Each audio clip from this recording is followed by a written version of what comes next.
नमस्कार। स्वागत है आप सभी का नीव इंस्टीट्यूट के इस ऑनलाइन प्लेटफॉर्म पर। कैसे हैं आप सभी? आई होप आप सभी अच्छे होंगे।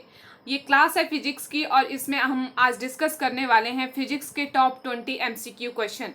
ऐसे 20 क्वेश्चन जो आपके प्रीवियस ईयर के जो क्वेश्चन पेपर हैं उनमें आए हुए थे। और ये जो हमारा 20 क्वेश्चन सॉल्व करने का हमारा जो मोटिव रहता है वो ये रहता है कि हम एक अंडरस्टैंडिंग बना पाएँ कि जो एग्जामिनर है वो किस तरह के क्वेश्चन आपसे पूछ रहा है।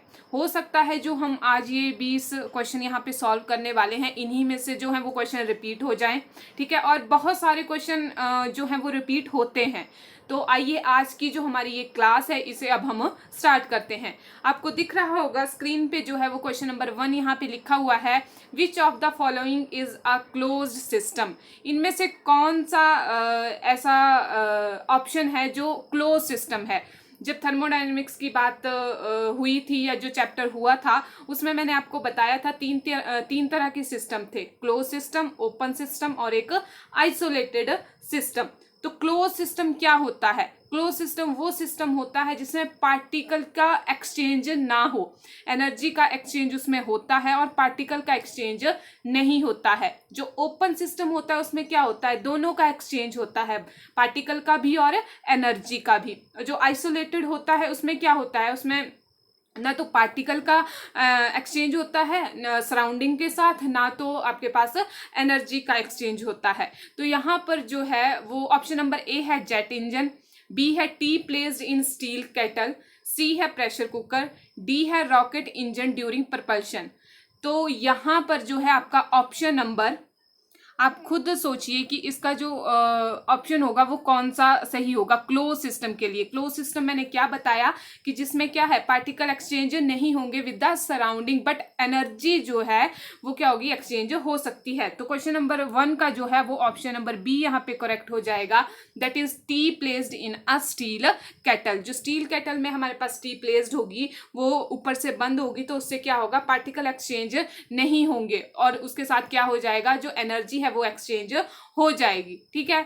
उसी तरह क्वेश्चन नंबर 2 है, 1 कैलोरी इज इक्विवेलेंट टू। जो 1 कैलोरी होती है वो कितने के बराबर होती है?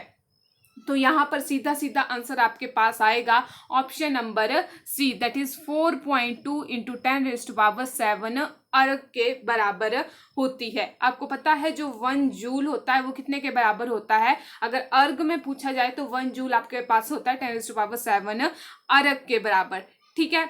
और अगर जूल में जो है वो कैलोरी की वैल्यू पूछी जाए, 1 कैलोरी इज इक्विवेलेंट टू, अगर जूल में आपके पास यहाँ ऑप्शन में होता कि अगर जूल में यहाँ पे जो है वो थोड़ा मिस्टेक हो गई है, 41 दे दिया है, यहाँ पे होता है 4.18 जूल, ठीक है।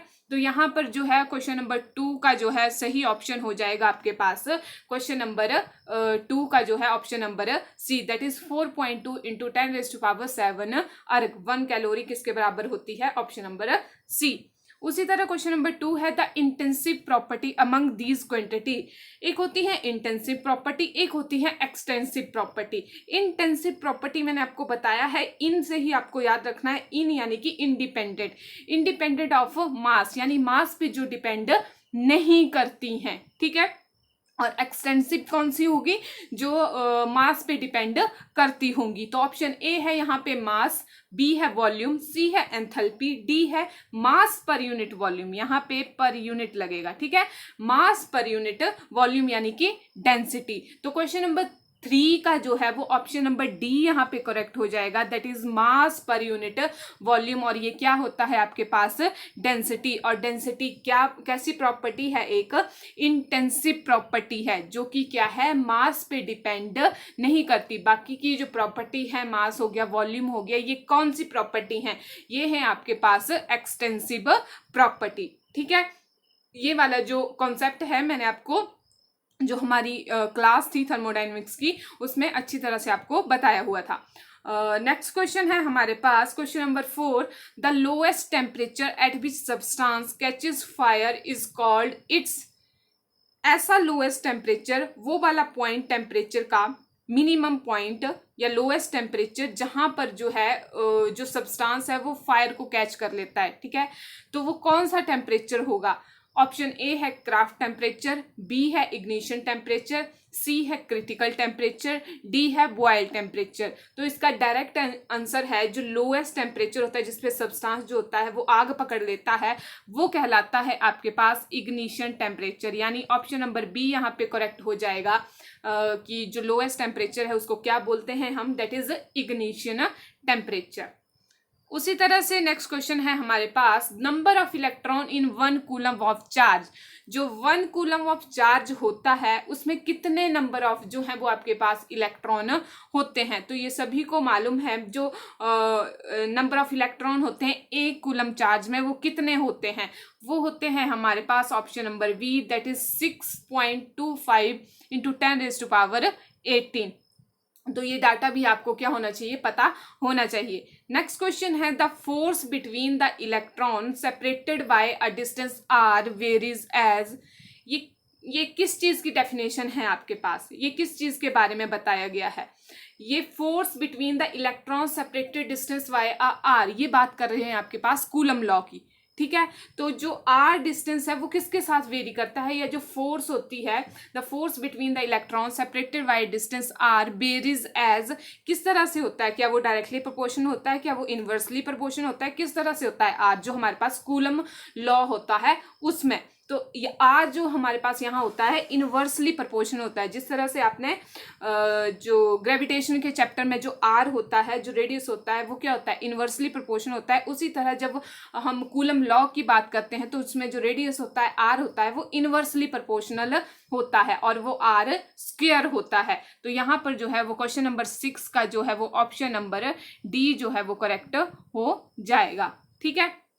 इसी तरह से हम नेक्स्ट क्वेश्चन की ओर मूव ऑन करते हैं। यहाँ पे लिखा गया है, an electric dipole consist of 2 opposite charges. Electric dipole है, ऑब्वियस सी बात है 2 अपोजिट चार्जेस होंगे, each of magnitude 1.6 into 10⁻⁻19 coulomb at separation 1 angstrom. ये क्या है यहाँ पे, 1 एंगस्ट्रॉम है, ठीक है। ये हम ए जो है ये एंगस्ट्रॉम है।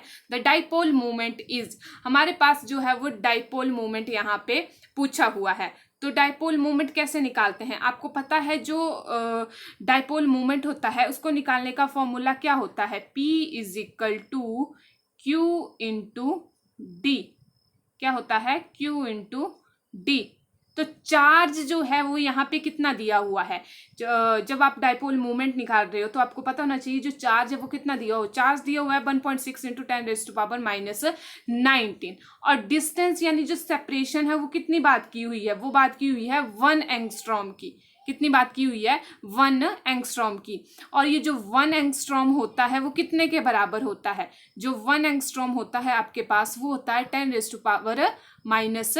कितने के बराबर है, 10⁻⁻10 के बराबर। तो यहाँ पर जो है जब हम इस चार्ज को इस एंगस्ट्रॉम की वैल्यू के साथ जो है वो मल्टीप्लाई करेंगे तो हमारे पास क्या आ जाएगा, हमारे पास आएगा 1.6 इंटू 10⁻⁻29 कूलम मीटर। यानी ऑप्शन नंबर सी जो है यहाँ पे करेक्ट हो जाएगा। कितना, 1.6 इंटू 10⁻⁻19 कूलम मीटर। इसी तरह से नेक्स्ट क्वेश्चन है, ampere R is the unit of. जो एम्पियर आर है वो किसका यूनिट है, ऑप्शन ए है quantity of charge, option B है strength of current, option C है पावर, ऑप्शन डी है एनर्जी। तो जो एम्पियर आर है वो किसका यूनिट होता है आपके पास, चार्ज का। यानी क्वेश्चन नंबर 8 का जो है वो क्या सही आंसर हो जाएगा, that is quantity of charge. Ampere आर किसका यूनिट होता है आपके पास, क्वांटिटी ऑफ चार्ज का, यानी चार्ज का हम यूनिट बोल सकते हैं एम्पियर आर को। इसी तरह से नेक्स्ट क्वेश्चन है आपके पास, the resistivity of a wire. जो रेजिस्टिविटी होती है वायर, ये भी मैंने आपको बताया हुआ है, रेजिस्टेंस क्या होती है, रेजिस्टिविटी क्या होती है।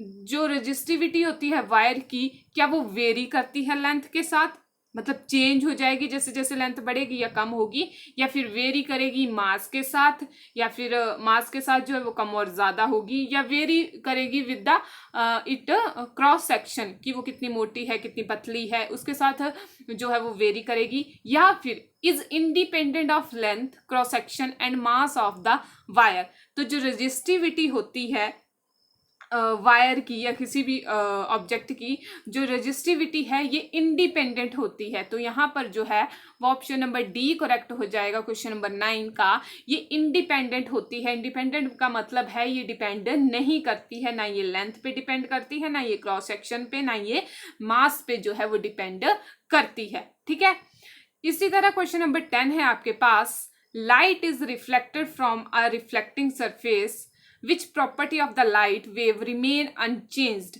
आई थिंक ये लास्ट टाइम क्वेश्चन आया हुआ है कि जब लाइट जो है वो रिफ्लेक्ट करती है किसी रिफ्लेक्टिंग सरफेस पे, मतलब क्या हो जाता है, उसका बाउंस बैक हो जाती है, तो कौन सी जो प्रॉपर्टी है वो अनचेंज्ड रहती है।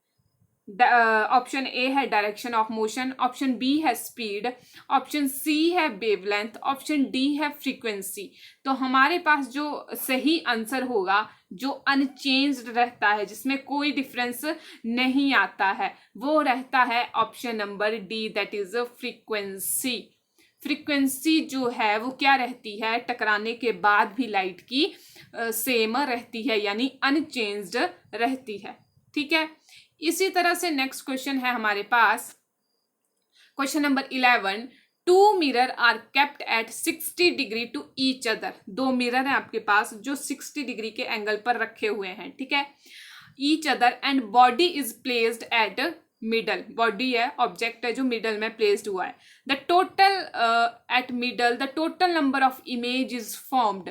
तो टोटल नंबर ऑफ इमेज कितनी फॉर्म्ड होगी, ये मैंने आपको बताया हुआ है कि किस तरह से इसको निकालते हैं। इसको इस तरह से निकालते हैं, जितना आपके पास एंगल दिया होता है उसे यहाँ लिखते हैं न्यूमरेटर में, और जो आपके पास कितने में से इसको डिवाइड करते हैं, 360 में से इसको जो है वो डिवाइड करते हैं, और माइनस आपके पास 1 करते हैं।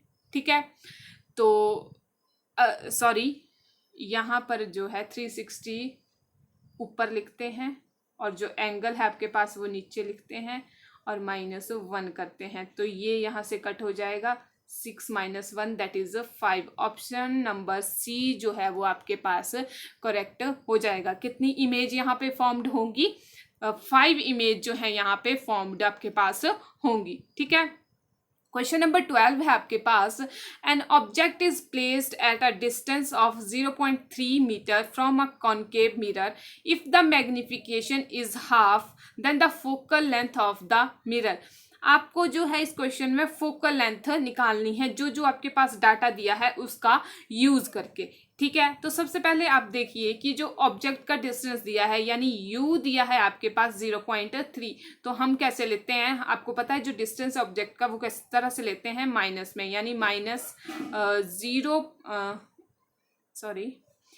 u is equal to -0.3। इस तरह से हम जो ऑब्जेक्ट का डिस्टेंस है वो लेते हैं। ठीक है, मैग्निफिकेशन आपके पास दी हुई है, मैग्निफिकेशन कितनी दी हुई है, दैट इज हाफ, लेकिन कौन से मिरर की है, दैट इज कॉनकेव मिरर। अब आपको पता है जो मैग्निफिकेशन होती है कॉनकेव मिरर की वो क्या होती है, माइनस होती है। तो हम कैसे लिखेंगे, -1/2 जो है हम यहाँ पे मैग्निफिकेशन लिखेंगे। अब आपको जो है वो फोकल लेंथ निकालनी है। अब आप देखिए कि आप किस तरह से फोकल लेंथ जो है वो निकाल सकते हो। अगर आप मिरर फॉर्मूला लगाओगे इसमें फोकल लेंथ निकालने के लिए, तो मिरर फॉर्मूले में आपको u तो दिया है, लेकिन आपको क्या होगा, यहाँ पे b निकालना होगा। और v कैसे निकलेगा, v आपका निकल जाएगा मैग्निफिकेशन का यूज करके, क्योंकि मैग्निफिकेशन कितनी होती है मिरर की, वो होती है -v/u। ठीक है, जब -v/u करोगे, यानी जब मैग्निफिकेशन आप यहाँ पे पुट करोगे, यहाँ पे जो है आपके पास वैल्यू क्या आएगी, -1/2 is equal to -v/-0.3। Minus से माइनस कट हो जाएगा, और जब ये इस तरफ को चला जाएगा तो यहाँ पे आपके पास आ जाएगी वैल्यू -0.3/2। ये आपके पास वैल्यू आ जाएगी b की। किसकी वैल्यू आ जाएगी आपके पास, b की जो है आपके पास वैल्यू आ जाएगी। इसके बाद जब आपके पास u की वैल्यू आ गई, आपके पास v की वैल्यू आ गई।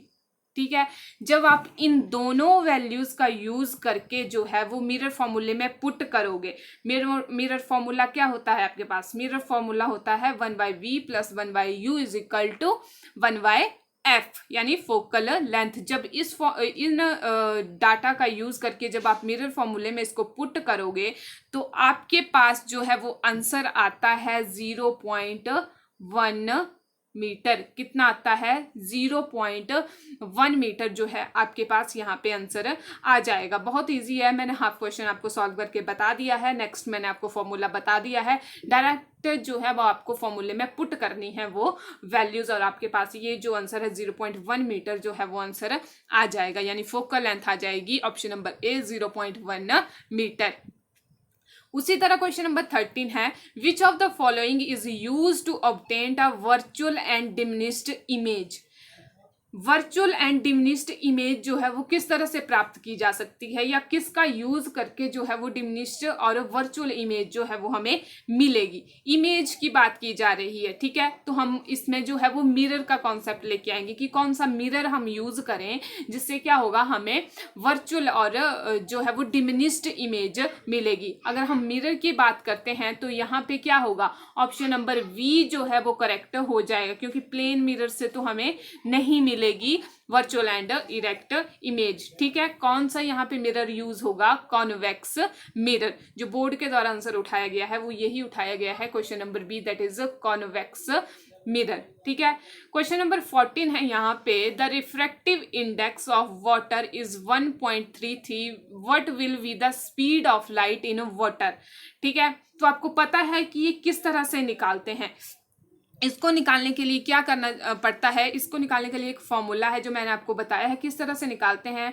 Refractive index is equal to speed of light in vacuum, speed of light लिखा है मैंने in vacuum, and speed of light in medium, या फिर आप वाटर बोल सकते हो जो आपके पास मीडियम दिया हुआ है। ठीक है, ये रेशियो होती है, इस तरह से क्या रिफ्रैक्टिव इंडेक्स जो है आपके पास निकलता है। तो इस क्वेश्चन में क्या है, रिफ्रैक्टिव इंडेक्स ऑफ वाटर दिया हुआ है, यानी रिफ्रैक्टिव इंडेक्स कितना दिया हुआ है 1.33 इज इक्वल टू वैक्यूम में लाइट की स्पीड कितनी होती है 3 इंटू जो आपके पास वैक्यूम में जो स्पीड की लाइट होती है वो आप यहाँ लिखोगे 3 इंटू 10⁸ मीटर पर सेकेंड अपॉन ये वाला फैक्टर जो है वो आपको निकालना है। ठीक है, speed of light in water जो है आपको पता करना है। ठीक है, तो क्या होगा इसमें, जब आप इसके जो है वो स्पीड ऑफ वाटर को इस साइड ले जाओगे और रिफ्रैक्टिव इंडेक्स को इस तरफ ले आओगे तो आपके पास क्या आ जाएगा, ऊपर आपके पास वैल्यू आ जाएगी, दैट इज मैं फिर से लिखती हूँ यहाँ पे, वैल्यू आएगी 3 इंटू 10⁸ मीटर पर सेकेंड अपॉन जो हमारे पास यहाँ पे रिफ्रैक्टिव इंडेक्स दिया हुआ था 1.33।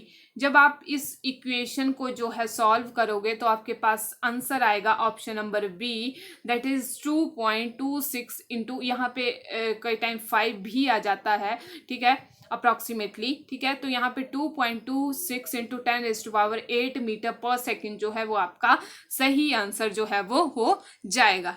ठीक है, इसी तरह क्वेश्चन नंबर 15 है, the ratio of refractive index of red light to blue light in vacuum is.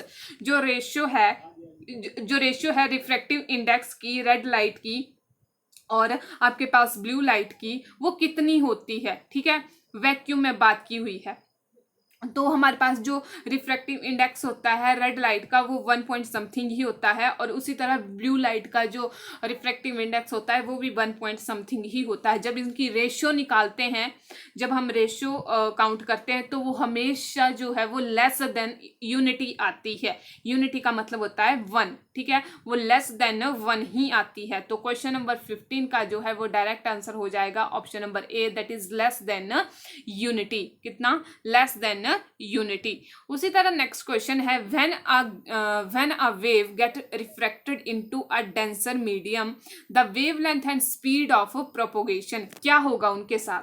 अगर वेव जो है वो रिफ्रैक्ट हो जाती है डेंसर मीडियम में, मतलब अपने पाथ से डेविएट हो जाती है, यानी कि क्या है, वेंड हो जाती है, यानी या तो वो टुवर्ड द नॉर्मल गई होगी या तो अवे फ्रॉम द नॉर्मल गई होगी, यानी डेविएट हो गई होगी अपने पाथ से, ठीक है। तो उसकी जो वेवलेंथ है और स्पीड ऑफ प्रोपोगेशन है, जो वेवलेंथ है और जो स्पीड है, उस पर क्या क्या फर्क पड़ा होगा। ऑप्शन ए है increase but the frequency remain the same, वो इंक्रीज हुई होगी और फ्रीक्वेंसी सेम रही होगी, या B decrease but the frequency remain the same, ये तो कम हुई होगी और frequency as it is same रही होगी। Option C remain same but the frequency decrease, option D remain same but the frequency increase. But अभी हमने पढ़ा लाइट के केस में क्या होता है, जो फ्रीक्वेंसी होती है वो अनचेंज्ड होती है, वो चेंज नहीं होती है। तो ये लास्ट के दो जो ऑप्शन है ये तो वैसे ही क्या हो गए, कट हो गए, ठीक है, ये तो हो नहीं सकते।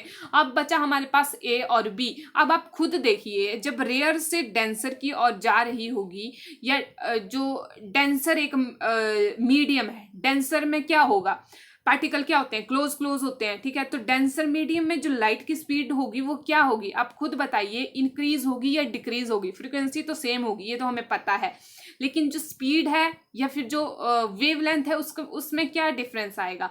तो ये आएगा आपके पास option number B, that is decrease but the frequency remain the same, ठीक है। क्वेश्चन नंबर 16 का ऑप्शन नंबर बी जो है यहाँ पे करेक्ट हो जाएगा। उसी तरह क्वेश्चन नंबर 7 है आपके पास, an air bubble in water will behave as, जो एयर बबल होते हैं, जो बबल टाइप फूलते हैं वाटर में, वो किस तरह से बिहेव करते हैं। ऑप्शन ए है कन्वर्जेंट लेंस, वो एक लेंस की तरह, जो कन्वर्जेंट लेंस बोला है, या बी डाइवर्जेंट लेंस की तरह, या प्लेन मिरर की तरह, या प्लेन ग्लास प्लेट की तरह। तो जो आपके पास एयर बबल होते हैं वाटर में, वो आपके पास बिहेव करते हैं डाइवर्जेंट लेंस की तरह। किसकी तरह, डाइवर्जेंट लेंस। और ये डाइवर्जेंट लेंस आपके पास कौन सा लेंस होगा, ये होगा आपके पास कॉनकेव लेंस। कौन सा लेंस होगा, ये आपके पास होगा कॉनकेव लेंस, क्योंकि कॉनकेव लेंस को ही क्या बोला गया है, कॉनकेव लेंस को ही बोला गया है डाइवर्जेंट लेंस, ठीक है। और मिरर की बात करें तो वो कौन सा कॉनकेव, कौन सा मिरर हो जाता है, वो आपके पास कन्वर्जेंट मिरर हो जाता है, जो एक फोकस पे जो है वो लाइट की रेज को क्या है, फोकस करता है एक फोकस पॉइंट पे, ठीक है। तो ये तो होगी बात क्वेश्चन नंबर 17 की, जिसका जो है ऑप्शन नंबर बी यहाँ पे करेक्ट हो जाएगा। क्वेश्चन नंबर 18 है, an virtual object between the optical centre and the focus of a concave lens produce, या प्रोडक्ट, मतलब एक ऑब्जेक्ट है जिसको जो है वो कहाँ पे रखा गया है, ऑप्टिकल सेंटर और फोकस के बीच में रखा गया है। कॉनकेव लेंस जो है वो कैसी इमेज जो है वो प्रोड्यूस करेगा, ठीक है।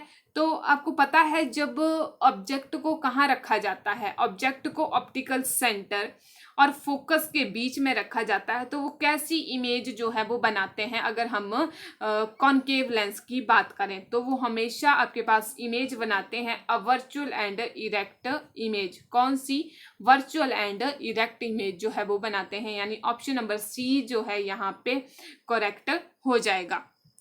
इसी तरह क्वेश्चन नंबर 19 है, यानी सेकेंड लास्ट क्वेश्चन है, in the position of minimum deviation angle of emergence is.